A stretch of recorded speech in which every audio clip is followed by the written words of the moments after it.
Hi, welcome to Sugar Free. This is your 10/10 portal reading. It's an all signs reading, looking at the energies of this spectacular event. As I understand it, a whole heap of stuff is in alignment, and it's a kind of setting stone. Don't know what comes to mind for what is to unfold. And listen, last year, I can tell you, last year on 10/10, I was en route to a sick relative in an emergency situation. And my activities in that setting were absolutely fundamentally life-changing for me. And I've got the feeling coming up to this 10/10 portal, and I didn't even know about the 10/10 portal until just before it last year.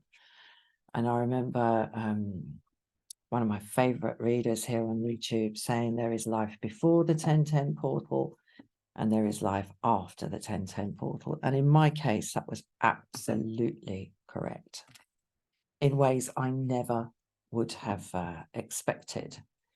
And one like little intuitive slice I'll give you straight away is that how things look in a particular situation might not be the same as what can be kind of, how can I say this? What can transpire, okay? How things look is not always the same as what can, with a positive attitude, actually come out of them. So let's get on with this. I've got here, and I'm shuffling the major arcana from the ancient Italian tarot. Really beautiful deck, as you'll see. And here I've got the Rider-Waite split into its suits. So I'm going to pull the minor arcana of the Rider-Waite split into its suits. So I'm going to pull three major arcana. And over here, I've got one section from the Buddhist prayer deck. So we might or might not pull something from there, seeing as I've put them there on show. We probably will. Right, okay. One more for you, dear viewer, dear listener. I hope my voice is not too soft. I've just finished a big old multi-day shift at work, so I'm a little bit tired, but I wanted to get this out for you in good time. Okay, I said one more and then I did one more. Here we go. Right, one last cut. Oh, I've got no idea what's there. 2, 3. Okay. Hierophant in reverse. Justice in reverse. Oh, and the Lovers in reverse. My God. Well, this is pokey, my friends. This really is. This is very pokey. I'll tell you what I'm getting off this straight away. There's something that you think you're on the hook for, that you're going to get off the hook for, and rightly so. Rightly so. There's some major shenanigans going on here. I don't know why, but it sounds like an Irish word, shenanigans. But yeah, we're coming in with the Hierophant in the reverse here. This is, I'll be straight with you, this ain't great, okay? I mean, the Hierophant is the kind of performative public aspects of moral and spiritual rules, if you like. I mean, the Hierophant, the Pope in this deck, Il Papa, you know, the one who everybody agrees has the hotline to the divine. And, you know, it's a public figure kind of codifying what should and shouldn't be done. You know, this is not legal law. This is like the law of the heart, kind of politicized and reified here in the Hierophant, and like norms, social norms, okay? Just what he's done and what he's not done. And it's on its head there. As I said, it ain't great. This position 1 is things as we see them, things as they appear to be. Position 2 is what's going on underneath, like the underbelly of this, the shadow side of this, as if this wasn't shadowy enough. And here we got Justice in the reverse. So this is sort of, this is deliberate, in your face, kind of lawlessness, if I may, of like the karmic kind. Karma meaning action. Like there's shenanigans is the best word for it. The Lovers in the reverse here, this 3rd position is I mean, what a complex card, but you know, this is like the bigger picture, like the zoom out sort of view of things. It's also about what's possible if this is negotiated in a skillful way, coming in with this. Right, I think I better just get pulling. I mean, the Lovers, I keep saying things and they're doing the opposite. The Lovers is a really, really rich card. It really is. It's about the interplay between what we can control and what we can't control. Because we've got a choice being made here. This card used to be called The Choice. And we've got this young man choosing whether to stay a son or become a husband, because he can't be both. It's never going to work. It never does work. So he's there sort of taking his choice. And I can see how he could be pulled in 2 directions. I mean, the mother is security. She's obviously power. You know, she can offer him a lot. She's a queen here.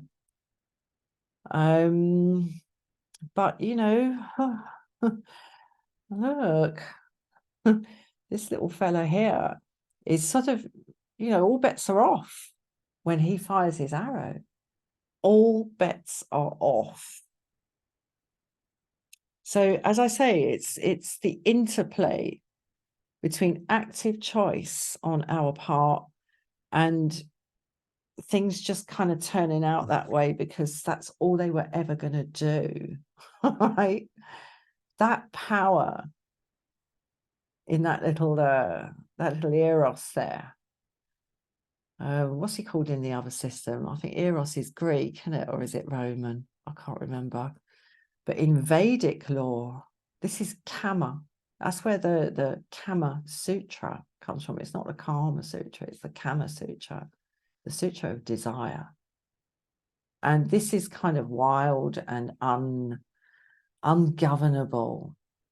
I mean, you can choose not to act on it, but you can't choose not to have it.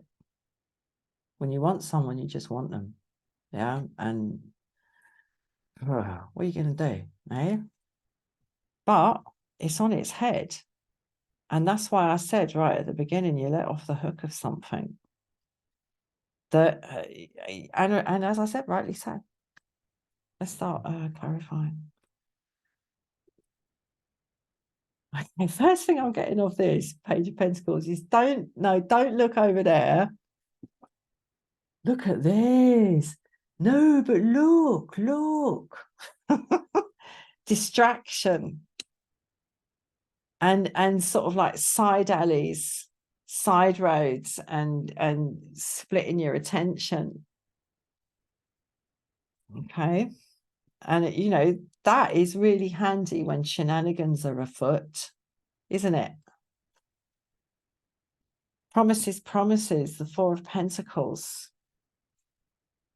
It looks really good like this pentacle that we're being kind of encouraged to look at. It looks really good. It's a sure thing. It's too good to be true. Well, what did I tell you? 7 of Swords. I don't take reversals in this minor arcana section, by the way. 7 of Swords.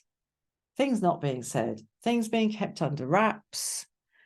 You know, because there's an awareness here that this is bullshit. All right, there's an awareness here, because this dude isn't just doing what he's doing like by chance. He's planned this out, or he's seen his opportunity. He's seen his opportunity, and he's that way inclined to take an opportunity like that and like skedaddle off. It's that sort of like naughty kind of, oh, I could get away with that. And once you've thought it, sometimes it's hard not to do it. That's why I'm getting off that. Oh dear, oh dear. Oh, well, that's going to take some explaining, isn't it? Sugar free. Ace of Cups. Well, we'll have to see what comes out in the other cups positions here, because these readings are horizontal as well as vertical, but that's a surprise. There's emotional investment in this, and that makes it really, like, the first word that comes to my mind is really dangerous, because someone is so emotionally invested in whatever this is. All right. And this is not primarily a kind of love romantic thing, but just the words your connection came to my mind. But, you know, I might be picking that up off kind of linguistic ticks from other readers. But there's an unwavering emotional element to all this, an emotional commitment, an emotional investment in this.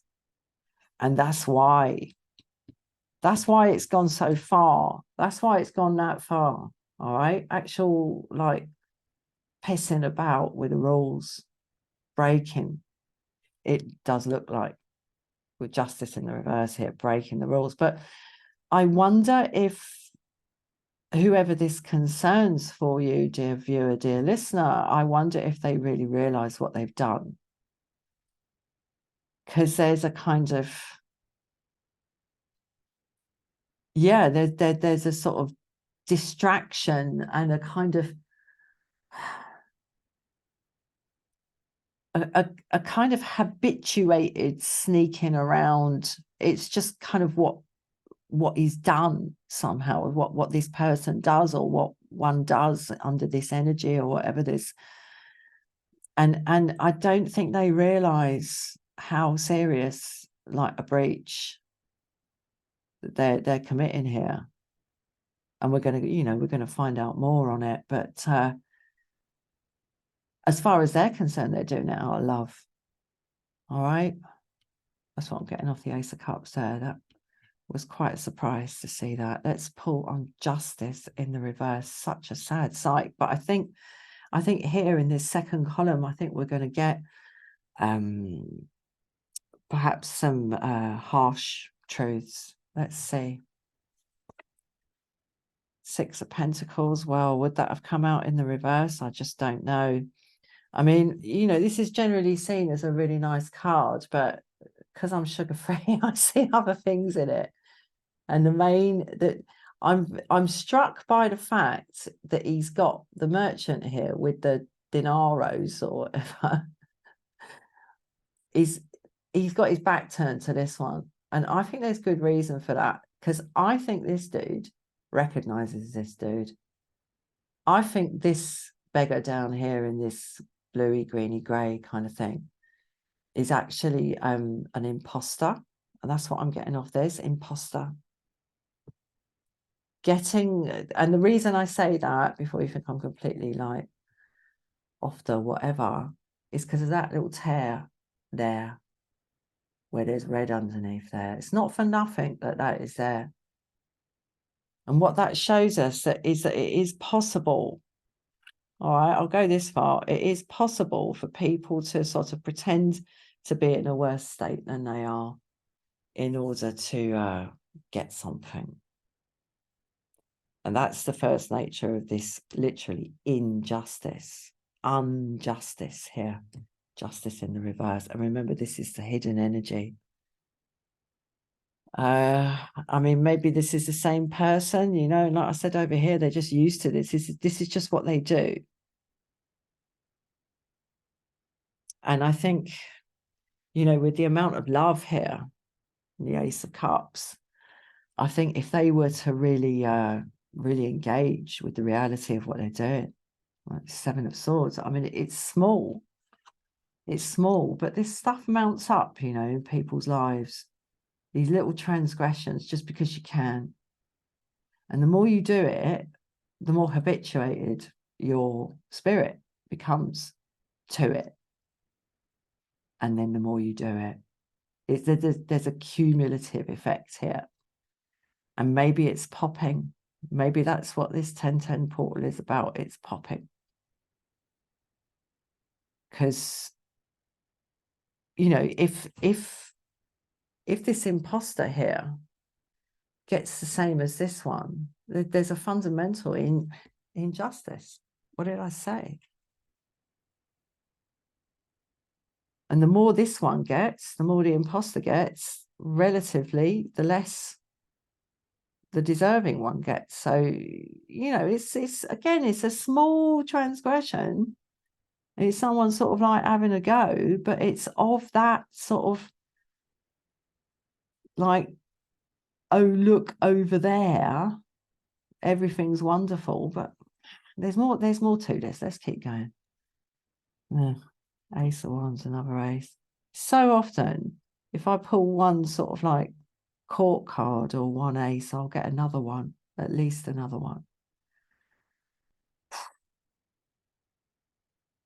Well, I would say from this, that this situation, and in these readings, this card, this position here, which is equidistant to all the other elements of the reading, this is very often the pivotal card. And what I'm seeing here is this is going to change really quickly, really quickly.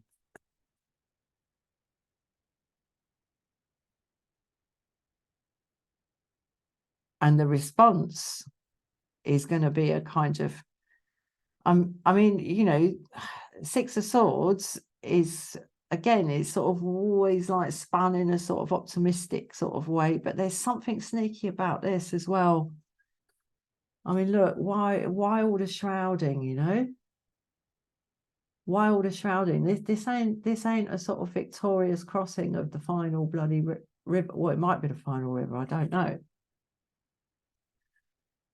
But, you know, this is happening under cover of darkness, quietly, like she's paid the ferryman, like off, scuttling off, like this, scuttling off.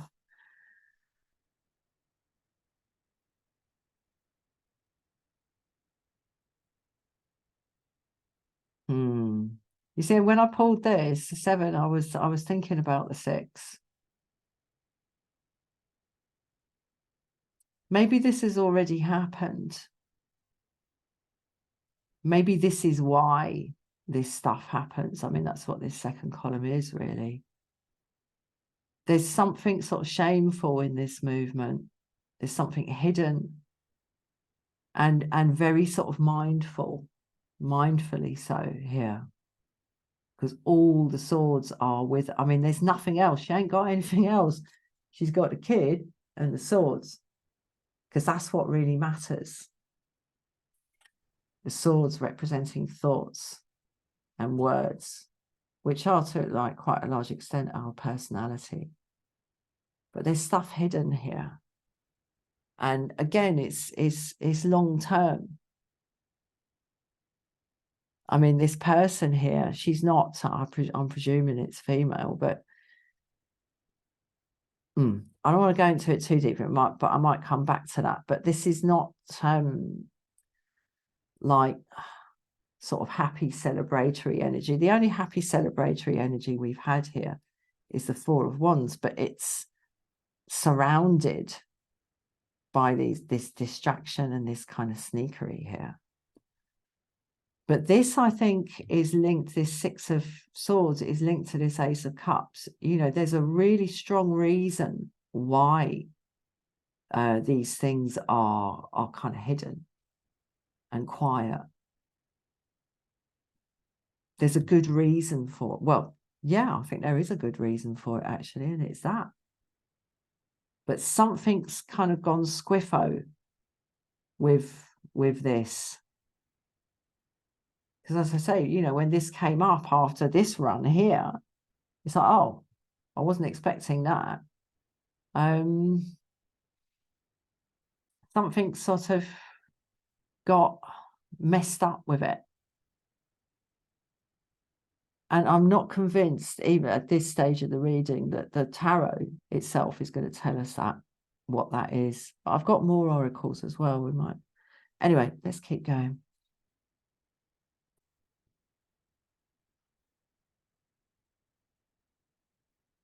Oh, dear.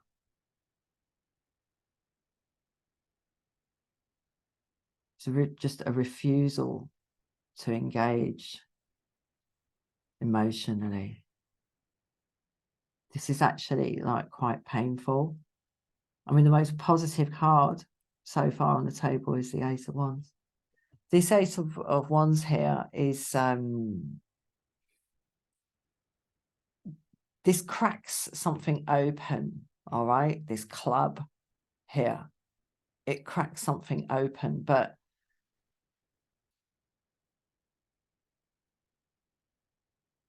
I'm not necessarily seeing it leading to happiness. I'm sorry, I'm just going to say that. I'm not that kind of reader, all right? I read what comes in front of me through you know, the prism of my life experience. You know, I don't sugarcoat things. I just don't. I'm like sugar free.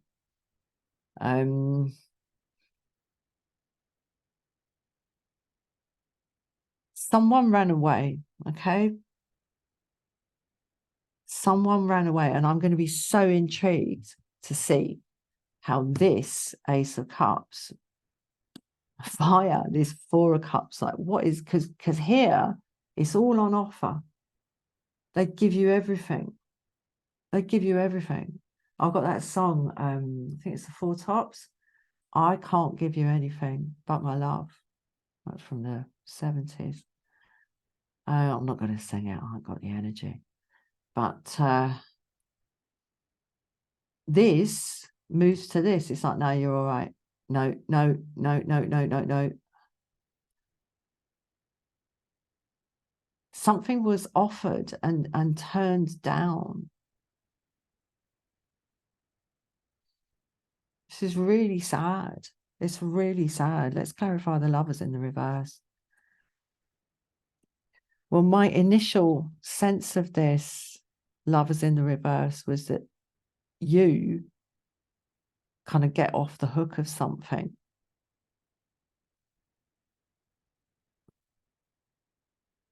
I mean, if there's someone in your life who feels like this, or if you've got this going on in yourself for someone else or for something,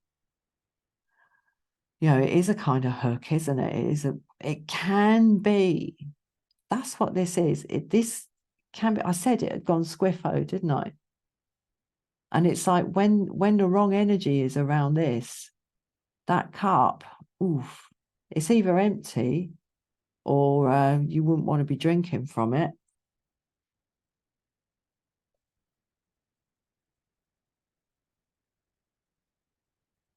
Someone is, despite this, refusing to engage emotionally. And I don't know, there's a sort of a shame here.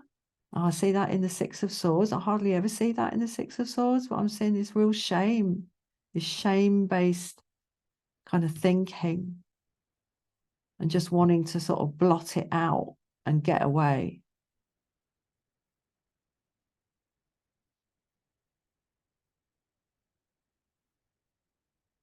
Okay, I'm going to keep going. Let's see. No way. Listen, I was just about to say about this Ace of Wands, because I've been saying that it like clubs something open, but it's also a bloody good defensive strategy. And what I was going to say about all of this is that real effort and work, and kind of primary effort and work, is put into this like ever receding mental and verbal kind of action, and this refusal to engage, as I said, with love, with the heart. It's fearful. It's fearful. And yeah, I was sort of thinking about how hard they work to sort of defend this. This is what they're trying to keep covered up, which is why there's this constant distraction, this constant sort of like, I mean, it's not the 10 of Cups, so it's not that happily ever after, but it's the idea of it in the Four of Wands. And then this kind of this Six of Pentacles and this Seven of Swords, all this like, ooh, like not quite okay behavior, but this is why, because they need to defend it. And that was what I was going on about. And then I pulled that Nine of Wands.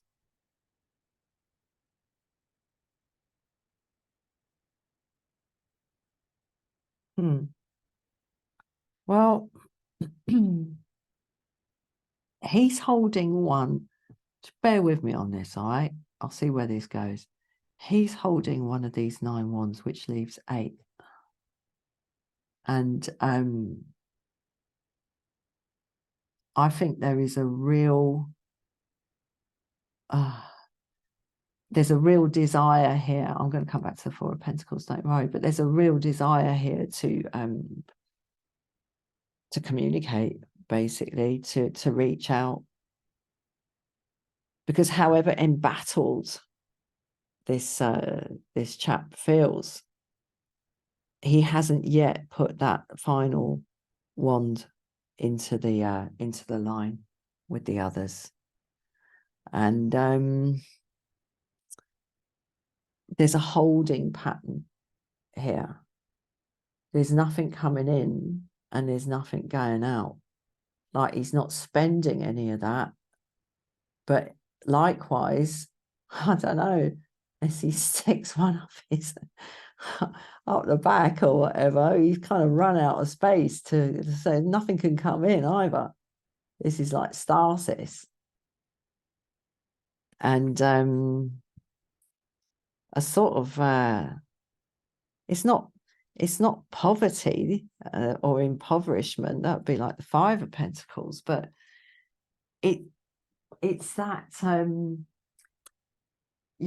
what's mine is mine and what's yours is yours, and I'm fine with what I've got, and like end of.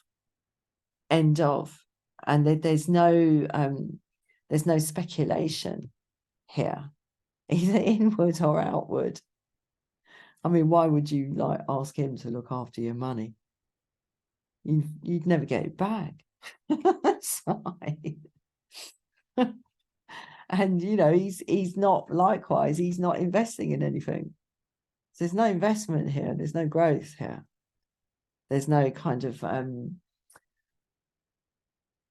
karmic entrepreneurship here. It's a holding pattern, as I said, and this is why, but in this Nine of Wands today, I'm seeing this real wish that somehow they could break out of this, because I don't think he wants to be in this position anymore, this chap.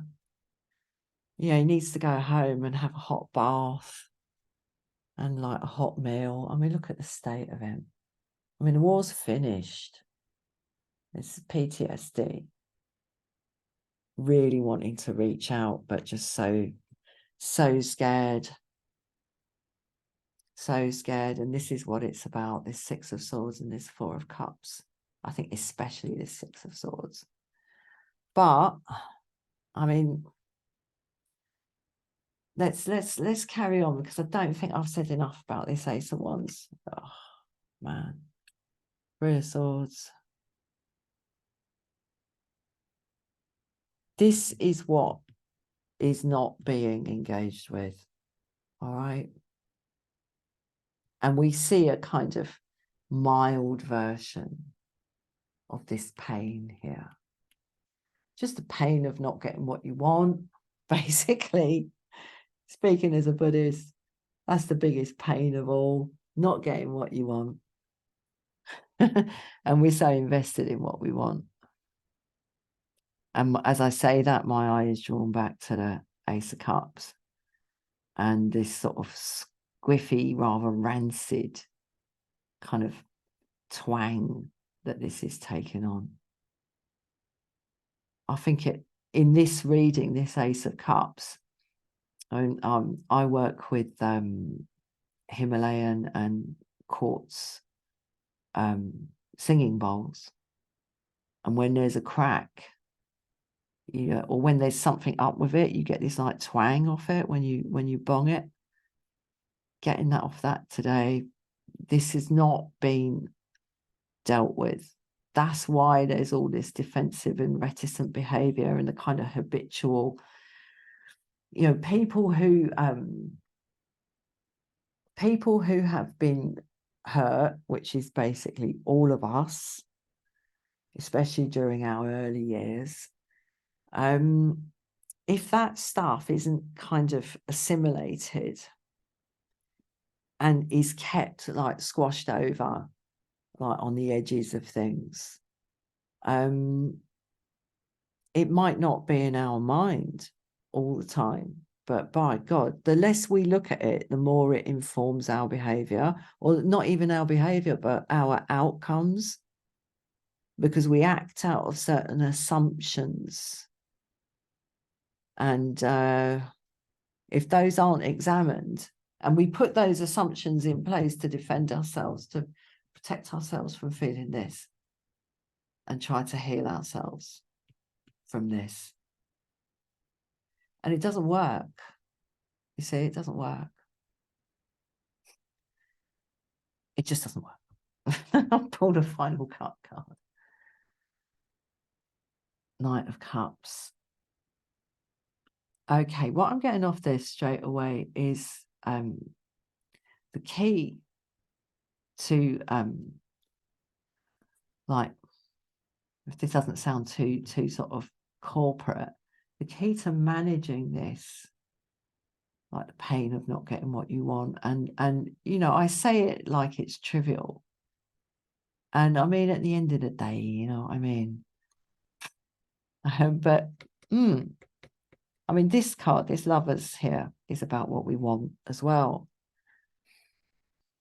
The key to managing our desires and their fulfillment or blockage, the key to managing it is to give. And that's what we have here today in the Knight of Cups in this reading. The key is to give. This is a beautiful ending to this, because there is a lot of love here, because you don't get pain unless there's love. But it's about how it's managed. And what's possible here is I've never said this before about the Lovers in the reverse, but I think this is like choosing yourself. I really do. And it's not about falling in love with yourself in a kind of erotic way, but it's about understanding that whatever goes on and whatever we go through, every little bit of pain we feel, that's what we see here. Every little bit of pain we feel because our heart is alive. And if our heart is alive, then all good, all good. And the key to sort of moving through this and to release the wealth of your spirit here, releasing this, walking with that single wand here, out from that fence, which is like the bloody, well, it's it's like the Eight of Swords, isn't it? You could just walk straight through it towards communication. And kind of instead of sort of keeping things sort of under wraps, and you're always sort of like scuttling off, like I said, scuttling off in the Six of Swords here, just bloody facing it. But it looks, what I'm getting from this really is that something has run its course. Okay, it's run its course. This is not some like lightning bolt moment, all right, or light bulb moment, or some like tower thing happening. No, this is really subtle, and it's about long held kind of assumptions. And the thing about long held assumptions, or any assumptions really, is we don't even realize they're assumptions. We think they're opinions and or facts. All right, we don't realize that they're assumptions. That's the whole thing about this. But it looks like in this 1010 portal, something opens up, an opportunity opens up for a much deeper level of understanding, and the beginnings, the first step of this journey to giving. Because here we've got it, all right, in the Ace of Cups, it's there. And that's what I said. That's why we feel pain, because our hearts are alive. Yeah, if we weren't upset about shit, there'd be something wrong, wouldn't there? But, you know, by the same token, you don't want to spend your life in a constant bloody, like, maelstrom. Anyway, yeah, we've got that there. But as I say, it's like gone a bit stagnant. It's gone a bit twangy. And like underneath all that is just this kind of, I'd say almost inexplicable refusal to engage. But when I see this Six of Swords, this sort of shameful like exit, yeah, that's what I'm getting off it today, then I'm kind of not surprised that there's no engagement. But this is, here we have it, here it's coming in, here it's going out, and it's like the first step of that horse. You know, it's beautiful, but it's hardcore. I've got to tell you, it's hardcore.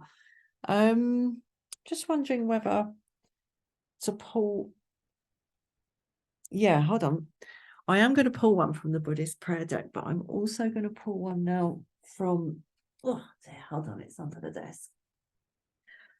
I'm going to pull one from this amazing oracle, The Wild Unknown Archetypes by Kim Krantz. It's got a Laura packaging, so I'll just like unfurl it. It's really beautiful. So I'm going to put the book down there. I hope this doesn't sound too arrogant, but I generally just vibe off what I see on the card rather than looking in the books. So yeah, look at that. Isn't it lovely? Oops.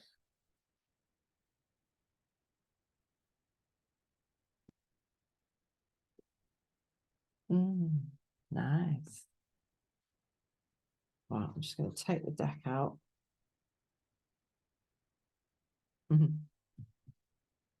On the bottom of the deck, randomly, we've got the shapeshifter. So what am I looking for here? I'm looking, I think, for some sort of emollient, because it's quite a sort of harsh course here. And I mean, getting to the point where, yeah, this is what I'm saying. There's no sort of like big, like bang that sort of, well, Ace of Wands sitting there in the middle. Perhaps it is. Perhaps it is. No, I'm not getting like a sudden sort of, the only suddenness is that there's some sort of, perhaps some sort of insight here. But it looks like it could be very easy to miss. Got to say it. You know, I mean, it's just a bloody stick, really. Yeah, will it have enough sort of clout, whatever this Ace of Wands represents? You know, something that occurs around this 10-10. I'll be straight with you, it's going to hurt, because like I said, there are shenanigans going on. And you know, whether the shenanigans are kind of known of or not, they always bring damage, whether you know they're going on or not.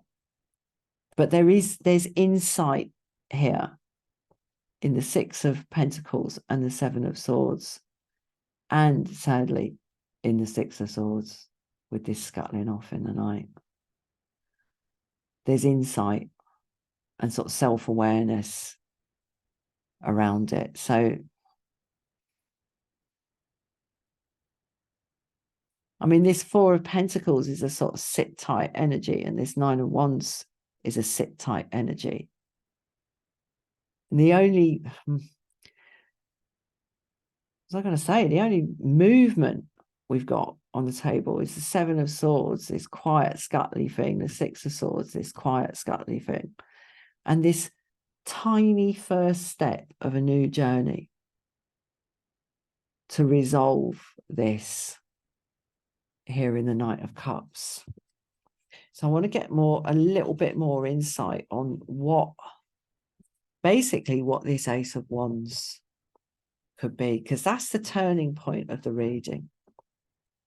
Because everything before that, apart from the Ace of Cups, which just like stumped me for a little while, but everything before that is kind of, like I said, oh, distraction. Oh, yeah, it's all sort of like future faking. That's what I'm seeing off the Four of Wands there now.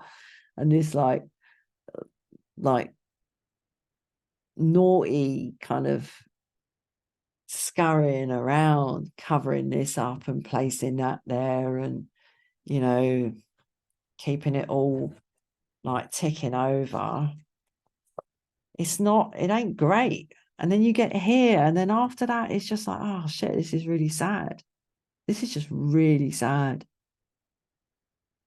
And I get the feeling of the Four of Cups today in this reading, that all of these cups here have been refused as well. And this offer just keeps coming, and it's not even like say an emotional offer from somebody. It's the possibility to love offered over and over and over again.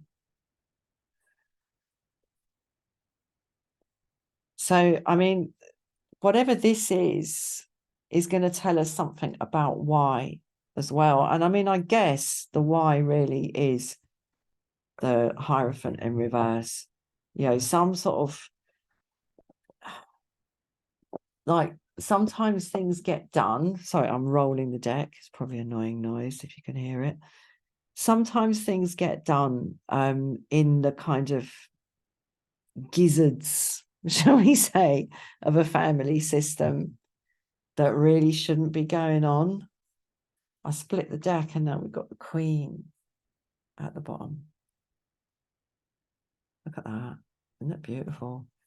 Yeah, sometimes things go on that really shouldn't be going on. And they just kind of get absorbed and normalized. And that's what I was saying about this Six of Pentacles. It was sort of slight imposter-y thing, and this Seven of Swords. You know, there is this sort of habitual, you know, that's how you get by sort of energy. But that only works as long as the Hierophant stays on his head. But like I say, this is quite hard. This is quite a hard process to go through. I mean, the Three of Swords. I don't think it's a sort of one massive great heartbreak. And if you think I'm predicting that, then you're on the wrong, you're looking at the wrong reading, because I'm really not. This is about the engagement of the simplicity, in a sense, of the pain of not getting what you want. And, you know, sometimes you do, sometimes you don't. But as I said, the more skillfully you assimilate this in a way that doesn't involve you sort of like refusing to actually engage and letting the cup go rancid, you know, the more you engage with the more skillfully and productively you engage with the pain represented here in the Three of Swords, the better things go, basically. And that's cumulative as well. Perhaps that is the key to this reading. I said that this was cumulative, didn't I? When you behave like this, and it's habitual and it's kind of normalized, and then your system just gets used to it. What's on offer here is a complete like system reset, basically. Choosing you. Lovers in the reverse here. And I mean, I was taking the piss out of this dude a little bit. He always looks a bit silly as far as I'm concerned. But, you know, this might not be a bad idea through this shift. It might not be a bad idea to just sort of keep stum. I mean, sometimes, like the Seven of Swords is about keeping stum and just keeping something under your hat. Or someone keeping something under their hat. But this is more cynical. There's a cynicism here in the Six of Pentacles and the Seven of Swords. And what I see here, there, from the Ace of Wands onwards, is an opportunity to move beyond that. Right. Blah, blah, blah. Oh, dear. There we go. After all that, look at that. The riddle. Yeah, well, thanks, Oracle. I guess what that is telling me, all right, is that for everybody, this is going to be a different, obviously, this is going to be a different sort of set of events.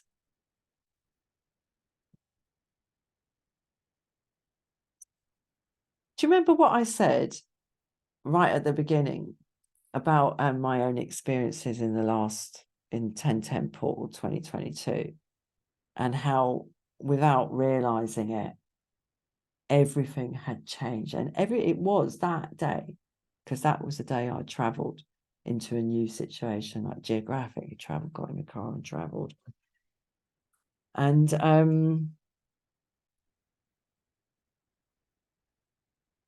I never ever would have thought, the way one cannot see the answer, the solution to the riddle, because no matter what way you look at it, you're back in the knot. Yeah. The answer to it, well, the upshot of it could never have been predicted in the outset. So you just can't see. This is about trust, and or lack thereof. And maybe ultimately that is the first step, is trust, but it's trust of oneself.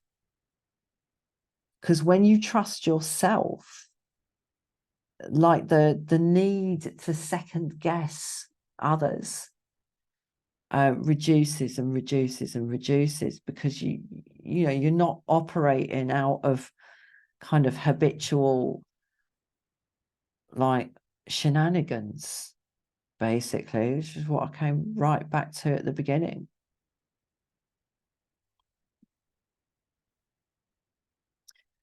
The key to the riddle is always staring us in the face. It's always there. It's a question of what connections do you make with the elements on offer? Okay, and a riddle isn't the same as a trick. A riddle's really, really interesting because it gives you all the information you need to find the answer. And yet the information is arranged in such a way that it's very difficult to see the answer, to work it out. So there's something here about sort of looking round the back, okay? Looking round the back in how you see like the narrative of something and looking at it from a different angle. Because when you take the constituent elements of a riddle and like take them apart from each other and possibly rearrange them or interpret them differently, suddenly, boom, there it is, the answer. But you can't get there by logic and you can't get there by emotion. You get there in a sense by having the courage to, sort of look round the back. What's round the back of the curtain? Or like have a look under the bonnet. Say, I don't know about you, but I find riddles like intensely annoying. I just find them sort of, I mean, I kind of know how they work. I'm just having a little shuffle of this Buddhist prayer deck. I know how they work, you know, the basic sort of mechanisms of them. And I just find them like a waste of time. They're like crosswords. No, absolute flipping waste of time, as far as I'm concerned. I like the easy ones. They're just fun. That's a bit of time off, but I don't get any like pleasure from sitting like tying my brain into a knot. Yeah. And I mean, with the power of these three cards at the bottom here and this whole narrative, it, you know, it might be a little bit sort of head spinny. But as I said, the key thing is to take the constituent parts and reappraise how they fit together and have the trust, which is what I've seen in the Knight of Cups here, have the trust to allow things to unfold to their best possible outcome. Right. If the inner mind has been tamed, the outer enemy cannot harm me. That's what I was saying about, you know, when you really know yourself and when you really trust yourself, you know, you're less likely to like F up, basically, because you're not acting out of bits of yourself that you're in, of which you are in denial. You know, there's the less stuff inside that we are in denial about, the better, our more smoothly our lives run. But it takes the courage to engage with this and think, what does this actually mean? This pain of not getting what I want. You know, what does it actually mean? And I don't know, just sort of thinking maybe sort of about motives here. Anyway, just a thought, you know, that might mean something to somebody. Yeah, if the inner mind has been tamed, the outer enemy cannot harm me. Adapted from Atisha de Pankara Shrinana. And that was from 980. He lived from 980, I'm presuming it's a man, 980 to 1054. Oh, nice numbers. They're all nines. How lovely. Nine's a really special number in Buddhism. So this is not denying the existence of the outer enemy. All right. And with this degree of shenanigans here, there are bound to be enemies.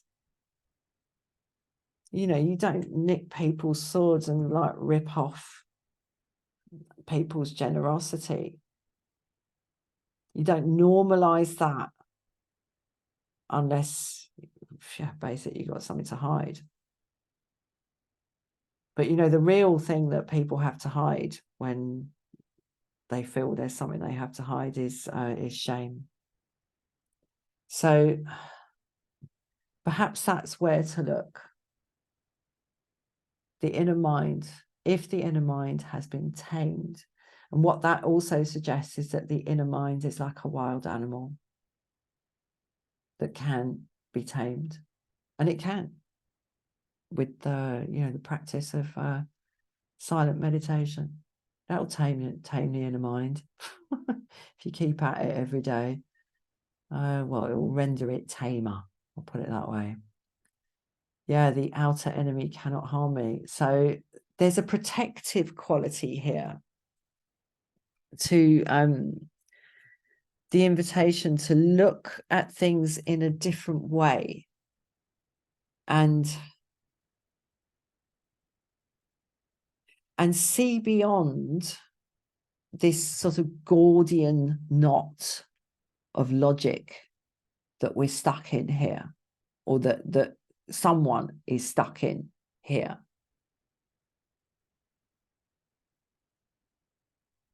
The motivation, the suitable motivation, and the motivation that is necessary for that knight to kind of do what riders do when they go, come on, right, giddy up, horsey, and start to sort of take one tiny little step out beyond this. The motivation for that is the simple wish to just, not even to know the answer, because there it is, the Knight of Cups. And really, you know, when that movement begins, this like stagnant Ace of Cups here, this sort of rancid, yucky Ace of Cups here becomes clean, because there's flow. And it's having the guts to actually, actually like let it flow. If you let this flow, oops, then this can flow. Right, I'm going to leave that there. Thank you so much for watching, and I'll see you again soon. Bye-bye.